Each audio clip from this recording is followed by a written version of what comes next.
नमस्कार, मैं धर्मेंद्र और आप हमारे खास प्रोग्राम शिक्षा के दंगल में आज बात होगी एआई की। क्या है एआई और किस प्रकार से लोग इसका प्रयोग करते हैं, और सबसे बड़ी बात है कि कितना इससे बेनिफिट है और कितना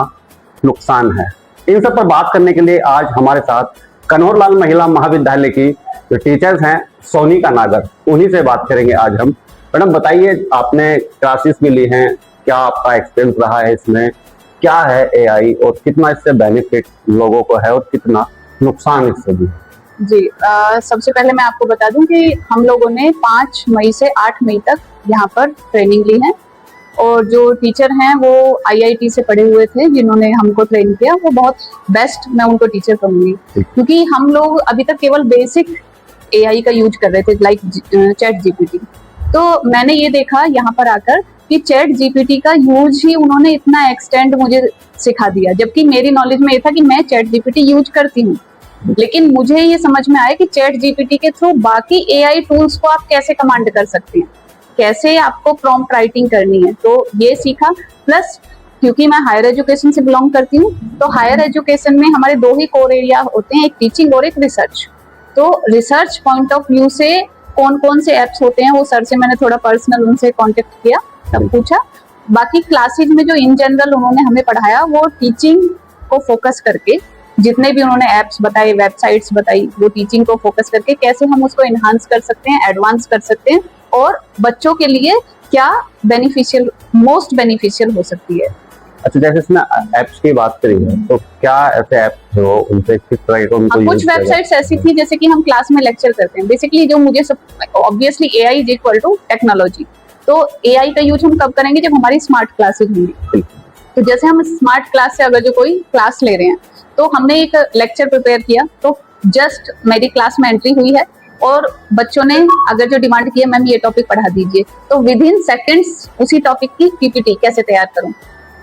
स्मार्ट क्लास से मुझे लेना है, वो तैयार करनी हमको आ गई। प्लस क्लास हमने डिस्कस किया, क्योंकि हम भाई टीचर्स हैं, प्रोफेसर्स हैं, ऑब्वियसली कंटेंट पर कमांड हमारी होती है, लेकिन हमें प्रेजेंटेशन के लिए जरूरत होती है। तो अभी तक क्या था कि मैं पहले बैठ के बनाती थी, लेकिन अब और जनरल बच्चे अगर जो कभी रैंडम टॉपिक उठाते थे तो मुझे प्रॉब्लम थी, तो वो प्रॉब्लम सॉल्व हुई। प्लस क्या है, लास्ट में अगर जो ये हो रहा है कि बच्चों को एक माइंड मैप देना है ना, उनका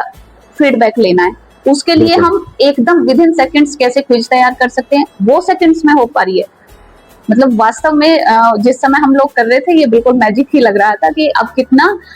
अगर जो हम एक्सेल करना चाहें टीचिंग में, तो बहुत एक्सेल कर सकते हैं एआई की हेल्प से।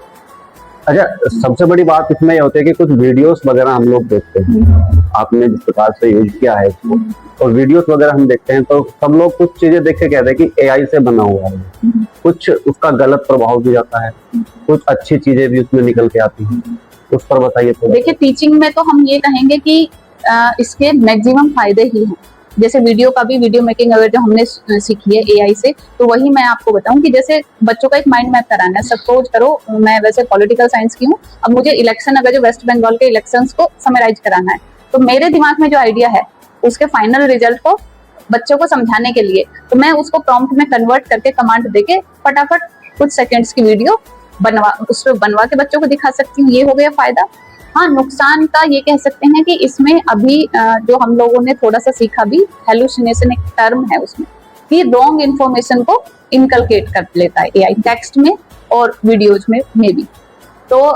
टीचिंग के पॉइंट ऑफ व्यू से तो जो मिसयूज है वो बहुत कम दिखता है। हाँ, इन पर्सनल मिसयूज बहुत ज्यादा है और मेरे हिसाब से जितना हम लोग एक्साइटेड होकर अडॉप्ट कर रहे हैं, और डिमांड भी है, हम बच नहीं सकते एआई से, है ना। वहीं आने वाले समय में चैलेंज यही होगा कि एक तो जो आपका पर्सनल लाइफ है, हालांकि एआई से ही बनी हुई, मैंने एक वीडियो इस पर देखी कि भविष्य में एवरीथिंग विल बी स्ट्रेंज।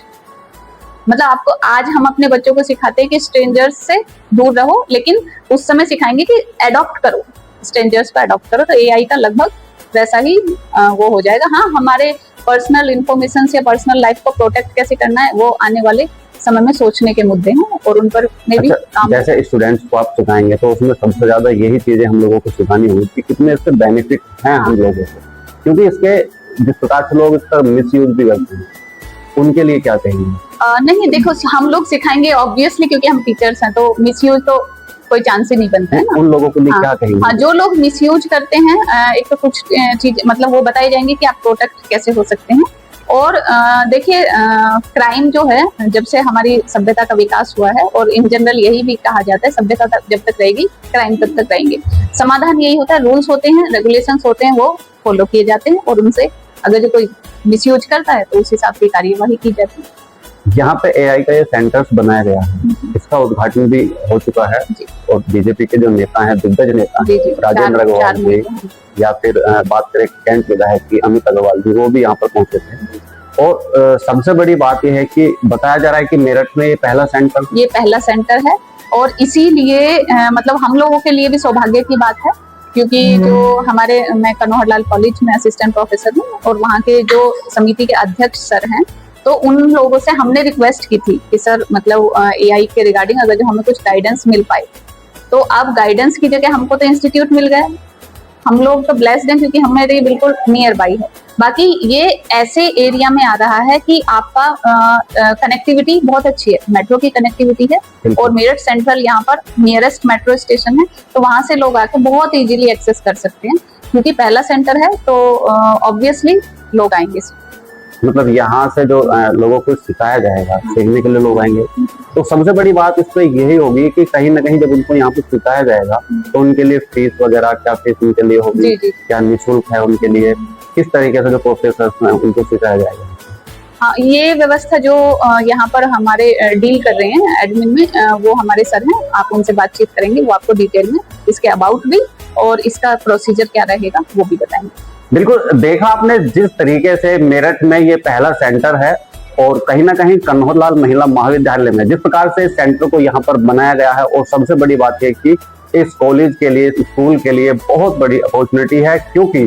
कहीं ना कहीं यहाँ पर जो टीचर्स हैं